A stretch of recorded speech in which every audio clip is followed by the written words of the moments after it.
Sikh merupakan agama yang berkembang di wilayah Punjab pada akhir abad ke-15. Akibat adanya kebebasan India dari kekuasaan Inggris, Punjab kini terbagi menjadi dua wilayah. Wilayah timur kini menjadi India, dan barat menjadi wilayah Pakistan. Hingga saat ini, India merupakan negara dengan mayoritas penduduknya pemeluk agama Sikh. Agama Sikh datang ke Indonesia pada abad ke-19 hingga awal 20-an, melalui kolonial Inggris yang membawa banyak sekali pekerja Sikh untuk dipekerjakan. Banyak sekali pemeluk agama Sikh yang berada di Medan karena wilayah tersebut merupakan wilayah pertama yang dijajaki oleh mereka. Mereka percaya akan keberadaan seorang guru atau nabi sehingga kini terdapat 10 guru yang dipercayai dan menjadi panutan bagi umat Sikh sendiri. Dalam Gurdwara Tanjung Priuk, mereka tidak hanya memberdayakan para sesepuh sebagai pengurus Gurdwara, namun juga memberdayakan anak muda untuk menjadi panitia dalam acara yang seperti kita datangi ini. Sikh menunjukkan proses toleransi yang humanis karena mereka memegang 3 pedoman hidup, yakni Naam Japna atau bermeditasi kepada Tuhan, yang kedua Kirat Karni, bekerja secara jujur, yang ketiga Fat Chakna, berbagi dan menikmati bersama. Selanjutnya, kita lanjut ke sejarah Pura Aditya Jaya Rawamangun. Pura Aditya Jaya Rawamangun ini merupakan pusat pertumbuhan agama Hindu di Jakarta. Awalnya, rencana pembangunan pura dimulai pada tahun 1965. Namun, sempat mengalami beberapa perubahan lokasi dari lapangan Banteng ke Ancol, sebelum akhirnya ditetapkan di Rawamangun pada tahun 1973 sebagai lokasi yang strategis dan cocok. Pura ini tidak hanya menyelenggarakan kegiatan keagamaan seperti latihan menari, menabuh, dan yoga, tetapi juga ada program sosial seperti donor darah dan pemeriksaan kesehatan. Lokasinya yang bersebelahan dengan Masjid At-Taqwa mencerminkan toleransi dan kerukunan, seperti saling meminjamkan lahan parkir saat acara keagamaan. Pura juga memperdayakan pemuda dalam kegiatan keagamaan dan sosial, serta memiliki program beasiswa bagi umat yang membutuhkan dan pengembangan kantin UMKM. Pendekatan konseling agama dilakukan secara mendalam, terutama bagi yang ingin memeluk agama Hindu, dengan memberikan waktu untuk refleksi dan pemahaman sebelum mengambil keputusan.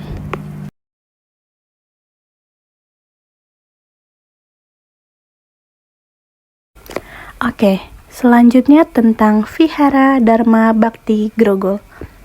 Vihara Dharma Bhakti Grogol bermula dari inisiatif seorang umat dan mengadakan kebaktian pertama oleh gelanggang remaja Buddhis pada tahun 1983.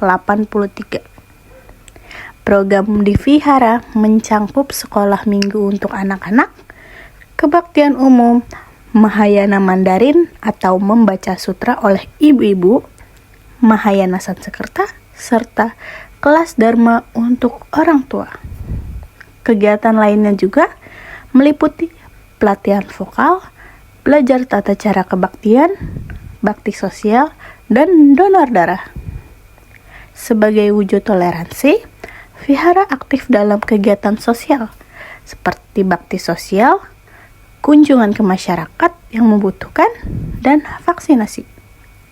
Untuk layanan konseling, Vihara bekerja sama dengan SIDDHI atau Sarjana dan Profesional Buddhis Indonesia yang menyediakan konseling psikologis. Konseling keagamaan ditangani langsung oleh pimpinan Vihara sesuai kebutuhan umatnya.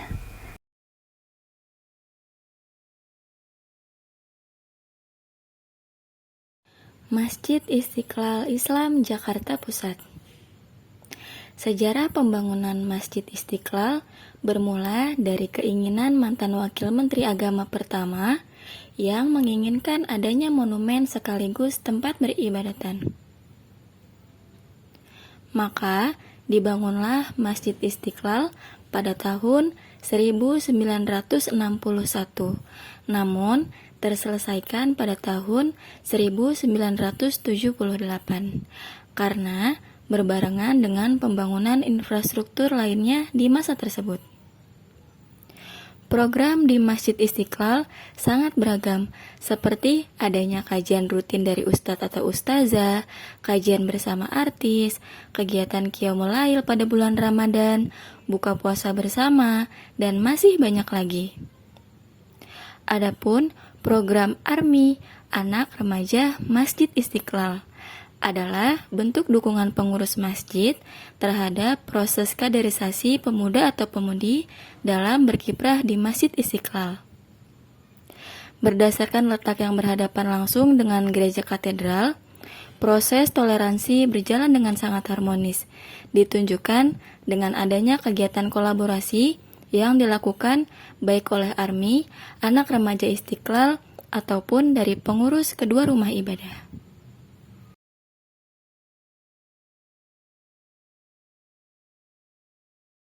Oke, selanjutnya sejarah kelenteng Sia Jinkong.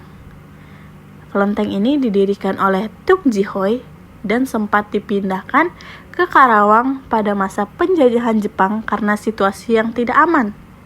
Setelah kondisi membaik, kelenteng kembali ke lokasi asal sekitar tahun 1950, tak lama sebelum pendirinya wafat. Sejak saat itu, kelenteng tetap berdiri dan menjadi bagian dari sejarah serta budaya dari masyarakat sekitar. Kegiatan utama di kelenteng ini adalah persembahyangan bagi umat Konghucu. Namun, terbuka juga bagi siapa saja yang ingin belajar tentang ajaran, budaya, atau cara sembahyang termasuk orang asing. Toleransi antar umat beragama berjalan baik. Bahkan, warga non-Konghucu turut membantu saat perayaan besar seperti ulang tahun kelenteng. Perayaan Cap Gomeh dan ulang tahun kelenteng menjadi tradisi budaya yang masih dijaga hingga saat ini, dengan berbagai kegiatan seperti festival barongsai dan sembahyang bersama. Meski dahulu ada lembaga pemuda yang aktif, kini kegiatan tersebut sudah tidak dilanjutkan oleh generasi berikutnya.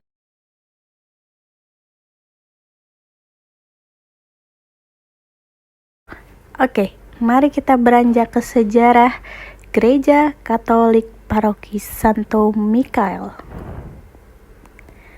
Gereja Paroki Santo Mikael ini diresmikan pada tahun 1990. Setelah sebelumnya tergabung dengan Paroki Santo Arnoldus di Bekasi. Gereja Katolik awalnya berkembang di Yerusalem, namun sejak abad ketiga, pusatnya berpindah ke Vatikan. Program-program di Paroki Santo Mikael ini mengikuti arahan dari Keuskupan Pusat atau yang berada di Gereja Katedral. Tahun ini, gereja mengangkat tema kesejahteraan bagi masyarakat yang kurang mampu, seperti perhatian terhadap stunting dan ibu hamil. Program ini dilaksanakan bersama pihak kelurahan, kecamatan, dan puskesmas, serta terbuka bagi semua kalangan tanpa memandang agama. Gereja juga aktif dalam pemberdayaan pemuda melalui BIA atau Bina Iman Anak, BIR atau Bina Iman Remaja, dan OMK atau Orang Muda Katolik. Untuk pasangan yang hendak menikah, disediakan kelas pembinaan atau kelas konseling sendiri, yaitu kelas pembinaan iman yang berkelanjutan hingga menjadi orang tua.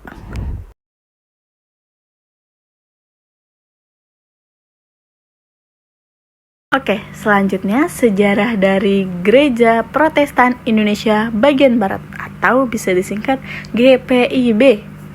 GPIB ini didirikan pada tahun 1993 dan memiliki program pelayanan yang terbagi sesuai kelompok usia, mulai dari anak-anak hingga lansia. Gereja juga memiliki bidang komunikasi untuk memantau media internal. Pemberdayaan pemuda dilakukan melalui bidang 3, yaitu bidang yang mengatur jadwal ibadah dan kegiatan lainnya. Nilai toleransi diwujudkan melalui aksi sosial seperti bazar sembako, donor darah saat Ramadan untuk mensuplai darah, dan menyumbangkan hewan kurban pada saat Hari Raya Idul Adha. Kegiatan ini menunjukkan kepedulian lintas agama yang dijalankan secara aktif oleh jemaat GPIB. Ciri khas ibadah di GPIB adalah perayaan khusus pada Hari Kemerdekaan Indonesia. Gereja juga menyediakan layanan konseling pada berbagai tahap kehidupan seperti pembekalan sebelum dibaptis, serta konseling pranikah yang mencakup kesiapan mental dan spiritual dalam menghadapi berbagai dinamika kehidupan berumah tangga.